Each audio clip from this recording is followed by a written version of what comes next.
Né? A gente, de repente, está colocando metas de comportamento que não vão fazer bem para essa criança nesse momento. E ela pode estar tolerando isso em busca da recompensa.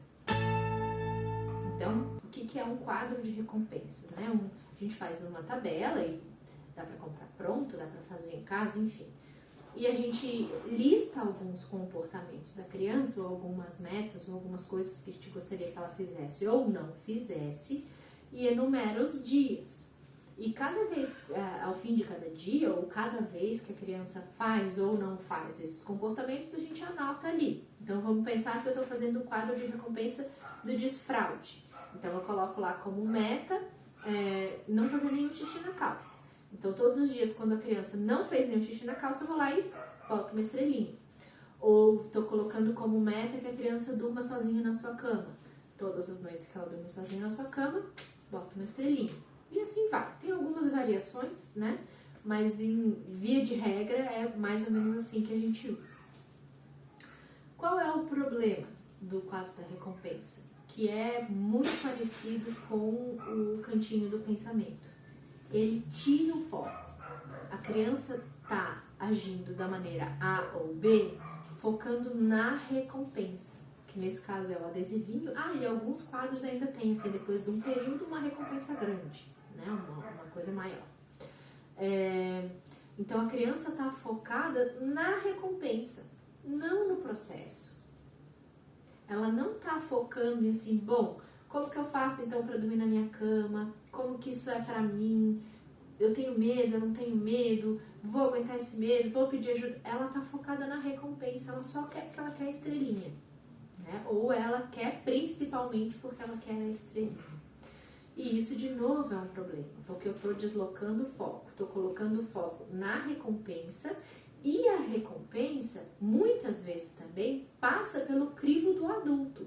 Porque se a gente for usar o quadro de recompensa para comportamento, por exemplo, a gente está passando pelo olhar do outro. Quem vai dizer se a criança se comportou ou não? Normalmente é o adulto, né? Então a gente está deslocando esse foco, de novo, né? E desvinculando a criança da ação, consequência. Como eu me sinto quando eu durmo sozinha na minha cama? Eu me sinto bem ou eu durmo mal e acordo mal?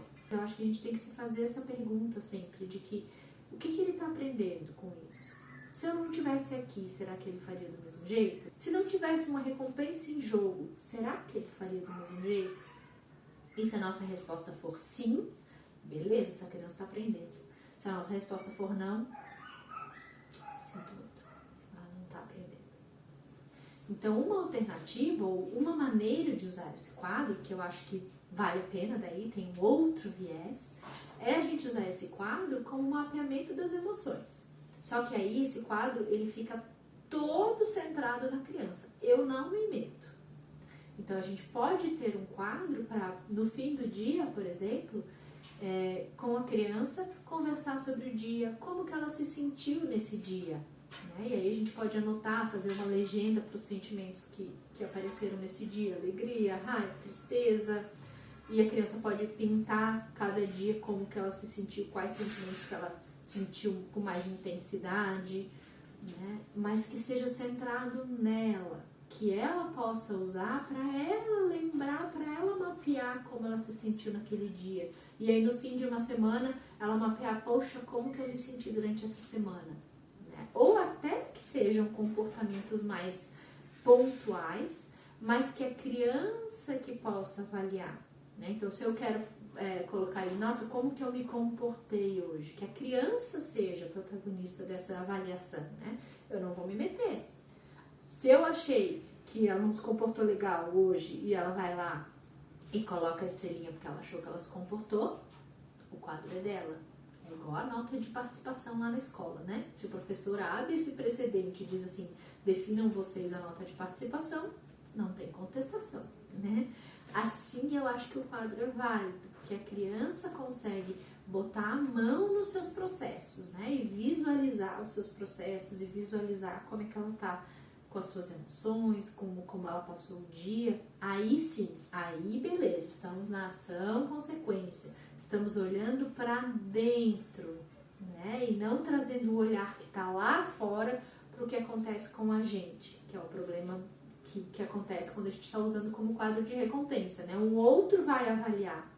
Então, o meu foco está no outro, está no que o adulto achou do que eu fiz, não de como eu me senti fazendo, né? E aí, de novo, a gente vai para aquele problema da lógica da punição e recompensa. Eu estou deslocando o foco.